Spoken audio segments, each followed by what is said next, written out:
Kibambi famire y'omugenzi afande Sabit eyava mu mbeera n'akuba minister owa abakozi Charles Engola Amasasi agamutirawo naye bw'atyo neyettirawo ate omubiri gwe guweereddwa ab'eŋŋanda ze ne guziikibwa era nga details zenzize ngende maaso n'okuba nga nkutuusaako bampita Viki omukutu nsinzidde ku Viki exclusive mu bitundu by'eggwanga Uganda yonna gy'osinzidde anebweru wali okubeera ng'otulabasaako okutuwuliriza akyokola ky'amannyo nnyo ddala gwe mukwano gwange video yo bw'eri nkola yaffe nkusabe sooka gituwereka like kubanga buli olikinga video kijambako okubeera ng'edduka ku misinde gy'amaanyi ate neetuuka ku buli muntu ssekinoomu eyeetaaga okubeera nga ate ajifuna agwe atanatweyungako mbutongole nawe nkusabye subscribinga abo mala okusubscribinga kwata mukade kaje mu kigambo ekyo personalize atoka ntere mu kigambo all wegambira turn on that notification bell abuli kimojja kukifuna bulungi Jor yali emabega wa kamera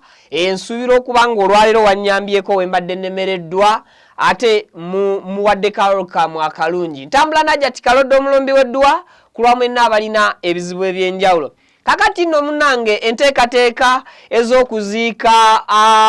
omusirikale wa police oba omujaasi amanyiddwa nga Peter Wilson Sabit agenze maaso n'okubeera nga aziikibwa olunaku olwaleero ankujjukizaamuko kati ni omugenzi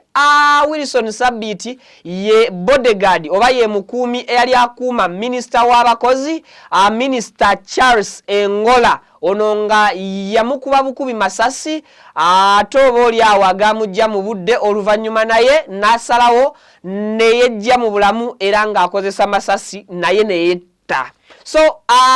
okuva ku olwo amagye gaali gava ne gategeeza ku nsonga y'okubeera nga Sabit atagenda kubanga aziikibwawo era najja nembawa information then omugenzi kati Minister Charles Engola ye n'atwalibwa n'aziikibwa wabula famire ebadde nga ejja esaba amagye gajiwe omwana waabwe bamuziike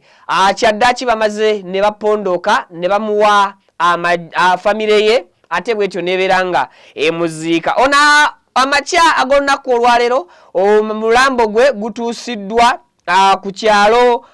ku kyalo Mubali mu tawuni kanso ye Kijula mu district ye Kabarole era ejje lya UPDF ali ennyini lyerikwasiza famire omulambo gwa Wilson Sabit yes Sabit waiseho kati banga ki kandabe Ismall Access yafanga mukaaga kati Isma yafanga wiki emtenda bakubeera ngewera nga basse nga minister afudde so mukaaga it's omwezi guno era ndozanga gwa katandika if I'm not mistaken weeks nga 3 okuva kati ekikolwa kino lwe kyabeerawo era omugenzi ono Sabit ebyali bimwetoololerwako byali bingi mu nsonda wano wali police nevaayo neeyogera ab'amagye ne bavaayo ne boogera so not until olwaleero omubiri gwe lwe guweereddwa famire ye bwe batyo ne babeera nga ate baguziteeka mu nnyumba ey'olubeerera Sabit awummule mirembe ekiwummulo ekyemirembe eryamusobako oba oliawo ng'omuntu naye Mukama abimutaase ndabyeko abamu nga bajaganya ndabyeko abamu naye anyway byebyo ajasi byembadde nziza okutegeeza nti ffe twewaayo kubanga information tugikuweera ddala okuviira ddala ku source ate bwe tutandika ensonga tumakinga sure nti egguse so ne luno lugguse Sabit aziikiddwa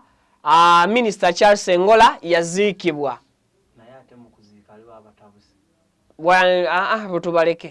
abo tubaleke tweyanziza nnyo mwebale tulaba